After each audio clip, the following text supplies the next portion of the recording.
Hi, good evening guys. Welcome back to the channel. And I hope lahat kayo ay safe diyan sa kung saan man kayo. And story, a little story.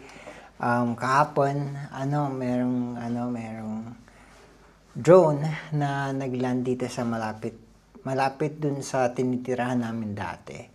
Actually, it was like a 5-minute walking distance. Nakita. So, ayun nga, may tinamaan yung Iranian drone.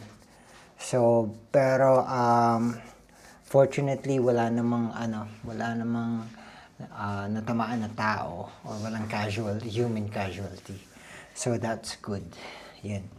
So ayun nga, let's go back sa trading. And may good news. Okay, good news. And also nagda-dollar cost average pa din ako. Meron akong mga piniling stocks last night, pero mostly ETFs. Yung ETFs are stocks that are composed of multiple companies. Okay, so parang S&P 500, Nasdaq 100, tapos iba pa. Ayun. So, ayun nga, like since merong gera nga in the Middle East, everyone's expecting the stock price to go crashing down. Pero hindi naman ganun ang nangyayari, but it's volatile. So magandang bumili like daily kasi up and down yung price. So, you guys remember in one of my videos, nag-invest tayo dun sa Amprius Technology. Okay, so ngayon, actually, I think, let's say, 2 days siyang red. Pero now, it's green. So, and I'm up like $7.31. So, ayun, maganda, 'di ba? Maayos yung performance ng stock. So, and so tatanungin niyo bakit tumaas? Kasi I was like reviewing then yung bakit tumaas yung yung price. Kasi earnings report nila today. So usually pag may earnings report na maganda, tumataas yung price. And also ayun nga, I read up more on the company.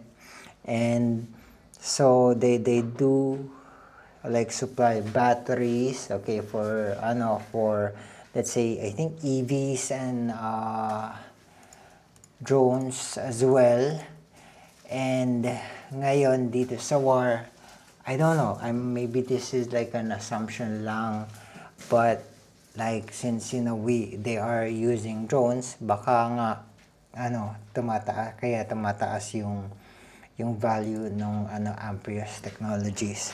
So I mean, hindi lang naman yun. Sige, so let's do Amprius Technologies. Let's go to their website, Let's go to their website. So solutions nila, industries. So ang industries that they cater are unmanned aviation, which is yung mga parang drones, light electric vehicles, so EV, so they do supply the batteries for those. AI and robotics, so yung AI right now is going up, okay? Manned aviation and electric vehicles. Tapos so yun. So yun yung mga products nila. So that might be it. It's a tech company. It's an AI and tech company. Kaya maganda yung performance niya. And what else? What else? Ayun lang naman, like swing trading, hindi ako nag-swing trade. Most of my trades are for the long run, okay? For the long run or for long-term investment. Tignan na lang natin kung ano yung mga mangyayari in the next few days. Kung mas escalate pa ba yung war or magkakalma na sila. So, I mean, for the sake of everyone, sana nga kumalma na din sila para everyone can go back to normal. And also, syempre, may mga armies na natamaan, na injured, and some died. So, sana nga matapos na din. And ano pa bang ang masasabi ko tonight is ang mga plano ko, like, so after my these investments in ETFs, pagka na-reach ko na yung target investment ko, then probably I'll go back to swing trading. Since a lot of companies now, okay, if the war keeps going, will be good for shorting. Okay, since pababa yung yung mga presyo nila. Let's see, I mean, tinitignan ko pa din yung yung watch list ko. Yung watch list ko, sabihin ko na lang sa inyo ulit, ay Frontline PLC. Okay, they deal with transportation and marine shipping. Then Palantir, technology services and AI. And then Occidental Petroleum, oil. And then NVIDIA, everyone knows NVIDIA. Electronic technology and AI. Then AMD, Advanced Micro Devices, parehas sila. And then Newmont Corporation, which is precious metals. And then we have, of course, gold.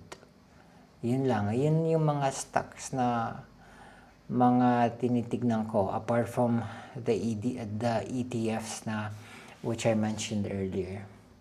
Ayan lang naman, and I think that's it. Let's keep this video short for now. And yun. And also pala, it was my